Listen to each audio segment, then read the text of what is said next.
atelier bi nga xam ne sumb nañ ko fii ci ndaje moo xam ne ki ko wundu ki ko woote mooy kuréel gu rëy googu ñuy wax banque mondiale ak waa fonds monétaire international ak waa CEDEAO ñoom ñoo ko andi di nga xam ne di saytu taxation yi nga xam ne moom la ñu jagleel cigarette ak alcool pour que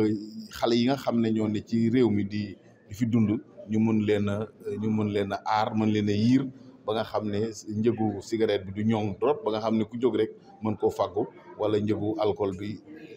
fexe ba nga xam ne dina jafe ñu njortu ne nag bu ñu jaaree ci jumtuwaay boobu ñuy wax fiscalité ba nga xam dinañu ko mën a yokk ba nga xam ne bu ku jóg rek daal di koy mën a jël mën koy jënd jëfandikoo ko te xam nga baaxul ci seen wér-gu-yaram. taxi yi fu mu toll ci wàllum alcool beeg cigarette bi. waaw xam nga ci boo jëlee lu mel ni alcool lu mel ni cigarette ñun Sénégal ñu ngi ci 65% ah 65% di taxe ad valorem waaye Sénégal nag dafa def leneen lu am solo yemul ci 65% waaye dafa génne arrêté boo xam ne mooy permettre nga xam ne képp koo xam yaa ngi yëngu ci mbirum cigarette doo mën a yokk googu doo ko mën a neenal moo tax dañu génnee lu ñuy wax ay base créer ay base minimale yoo xam ne ci arrêté boobu mooy permettre ñu mën ko ressentir ba ci nga xam mooy jëndkat bu ndaw bi parce que objectif bi nag wax naa ko léegi mooy fexe ba nga xam ne cigarette si du yomb ak alcool bi Sénégal mu ngi 65% ci cigarette si waaye ci alcool bi dañoo am ñaari jumtukaay lu ñuy wax taxe ad valorem ak lu ñuy wax taxation additionnelle moom la ñu am nga xam ne nu alcool bi di gën a foore ñu koy taxé noonu tantôt ñu laaj 5000 3000 francs tantôt ñu laaj 1500 wala nga xam ne am nañ taxation boo xam day dem ba 50% mooy taxe ad valorem bi ci alcool yi. xam nga boo xoolee loolu contrebande bi la ñuy wax contrebande bi wax nañu ne évalué woon nañ ba 70 milliards yoo xam ne ay perte la de recette te contrebande bi si li ci gën a garaaw sax du loolu waaye maanaam dafay financer ay actions terroristes ci sous région bi donc boo xoolee donc looloo tax ñu ne atelier bu mel nii am na njëriñ lool. dinañu permettre ñu coordonné waat activités yi ñàmmaat jaaj yi ba nga xam ne loolu bu génnee rek ay la yéwén dina ñoŋ ba nga xam ne képp ku fiy dugal cigarette ci mim réew danañu ko xam te danañu la jàpp dina mën a tax contrebande bi ñu dàq ko ba nga xam ne daal recettes yi dina mën a yokk waaye li ci gën a am solo sax du recettes yi waaye fexe ba nga xam ne suñu ndaw ñi danañu leen mën a aar ba nga xam ne loolu di cigarette wala di alcool wala lépp luy xeetu yu aju ci loolu dinañu ko mën a bàyyi di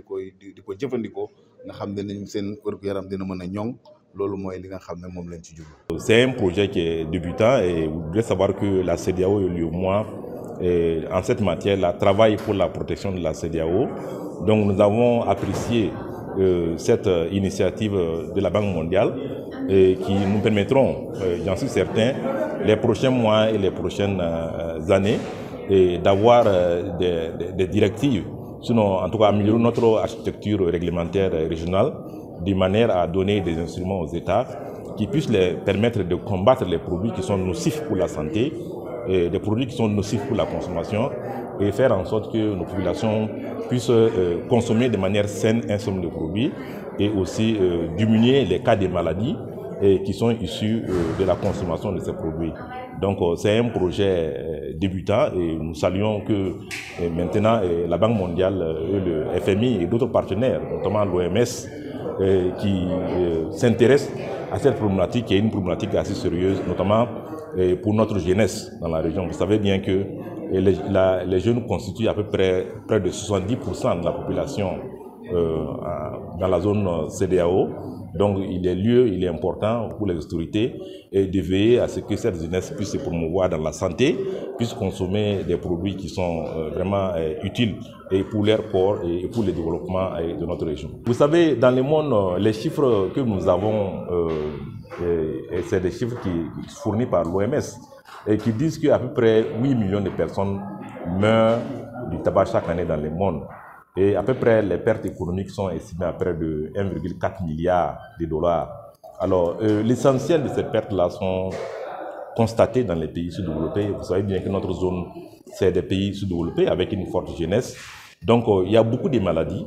il y a beaucoup de pertes en termes d'efficacité de production qui sont constatées dans notre zone dues à la consommation de ces produits nocifs. Vous savez bien qu'aujourd'hui, les cas de diabète sont assez élevés et ceci est dû à une consommation excessive de sucre. Et cela, à un certain moment, dénature le fonctionnement de l'organisme et occasionne cette maladie. N'en parlons pas de la cigarette dont vous connaissez les effets, avec les cancers des poumons qui sont aujourd'hui fréquents, même chez les plus jeunes. Et vous avez aussi, je dirais, l'alcool qui crée aussi beaucoup de problèmes parmi les jeunes et dans la société. Et tout ceci mérite d'être contrôlé en pensant que l'arme fiscale, c'est faire en sorte qu'on puisse rendre un peu plus cher l'achat de ces produits, notamment par les couches jeunes, et de manière à ce qu'ils puissent incidemment réduire la consommation des produits et faire en sorte que ça ne puisse pas en fait nuire à leur santé et nuire à la société en général et faire en sorte que l'État dépense des quantités importantes d'argent pour soigner ces malades-là et qui ont été victimes de la consommation de ces produits nocifs.